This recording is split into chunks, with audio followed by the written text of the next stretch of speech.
जब हम जासूसों या फिर जासूसी पर चर्चा करते हैं तो जेम्स बॉन्ड की इमेज सबसे पहले सामने आती है, या फिर ट्रेंच कोट में एक लंबे आदमी या हुडी में छिपे हुए एक चेहरे का जासूस इमेजिन होना जायज है। पर क्या कभी आपको सुंदर से कबूतर या बिल्ली के बच्चे जो आपका चुपके से खाना चुराते हैं वो जासूस जैसे लगे हैं?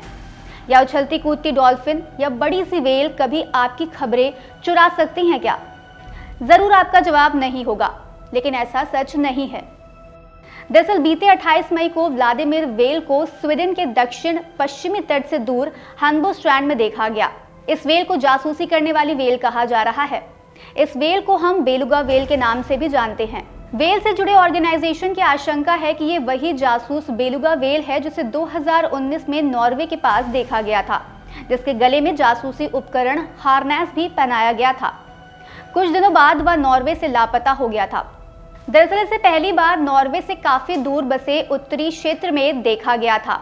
3 साल से अधिक समय तक इसने धीरे धीरे नॉर्वेजियन तटरेखा के ऊपरी हिस्से से नीचे की ओर बढ़ते हुए बिताया, पर अब हाल के महीनों में स्वीडन जाने के लिए ये तेजी से चल रही है। 28 मई को उसे स्वीडन के दक्षिण पश्चिमी तट से दूर हैम्बोस्ट्रैंड में देखा गया, यानी जहां इसे नॉर्वे की कोस्ट लाइन का आधा हिस्सा तय करने में करीब 3 साल का वक्त लगा। वहीं बीते कुछ महीनों में नॉर्वे की तटीय सीमा का बाकी बचा आधा हिस्सा ये पार कर गई। इसके इतने तेजी से बढ़ने के चलते ही वन व्हेल ऑर्गेनाइजेशन से जुड़े एक समुद्री जीव वैज्ञानिक कहते हैं कि हम नहीं जानते कि वो व्हेल इतनी तेजी से क्यों बढ़ रही है। और ये बात इसलिए भी हैरान करने वाली है क्योंकि व्हेल अपने कुदरती माहौल यानी प्राकृतिक आवास से दूर जा रही है, जिसके चलते ये आशंका है कि इसे रूस से जासूस बनने की ट्रेनिंग दी गई है। हालांकि समुद्री जीव वैज्ञानी ने इसका संभावित जवाब भी दिया है। उनका मानना है कि ये तेजी व्हेल के हार्मोन की वजह से हो सकती है। ऐसा हो सकता है कि वह अपना कोई पार्टनर तलाशने की कोशिश में हो, और क्योंकि बेलुगा बहुत सामाजिक प्रजाति है, इसलिए ये भी हो सकता है कि वो अकेली है और अपनी साथी बेलुगा व्हेलों से मिलना चाहती है।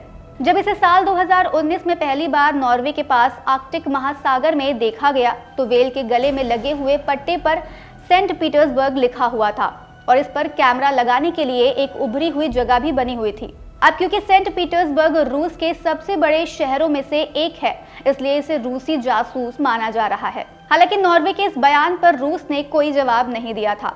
भौगोलिक तौर पर नॉर्वे और रूस के उत्तर में आर्कटिक महासागर के एक हिस्से को बैरेंट्स सागर के नाम से जाना जाता है। अब क्योंकि ये इलाका रूस के लिए प्राकृतिक संसाधनों, मछली पकड़ने और मिलिट्री पर्पस से महत्वपूर्ण है, जिसके चलते इस इलाके में रूसी पनडुब्बी हमेशा सक्रिय रहती है। इसके अलावा इस क्षेत्र को उत्तरी समुद्री मार्गों का प्रवेश द्वार भी कहा जाता है।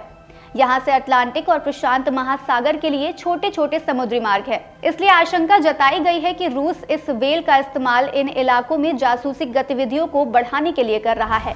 चलते चलते आपको बता दें कि एनिमल स्पाई यानी जानवरों के जरिए जासूसी का इतिहास काफी पुराना है। मिली सूचनाओं के मुताबिक प्रथम विश्व युद्ध के दौरान कबूतरों को जासूसी के लिए इस्तेमाल किया गया था, जिन्हें छोटे छोटे कैमरों से लैस किया गया था। शीत युद्ध के दौरान भी एजेंसियों ने सोवियत संघ के बारे में जानकारी प्राप्त करने के लिए पक्षियों का भी इस्तेमाल किया, जिसके लिए असली कबूतरों की तरह दिखने और उड़ने वाले कबूतर डिजाइन किए गए थे। साल 2013 में चीनी सरकार ने जानकारी इकट्ठा करने के लिए डोव ड्रोन बनाया था। 1960 के दशक में अमेरिका की सेंट्रल इंटेलिजेंस एजेंसी यानी CIA ने वॉशिंगटन में सोवियत दूतावास से जानकारी प्राप्त करने के लिए ऑपरेशन एकॉस्टिक किटी लॉन्च किया था, जिसमें बिल्लियों को दूतावास की जानकारी सुनने के लायक बनाया गया था।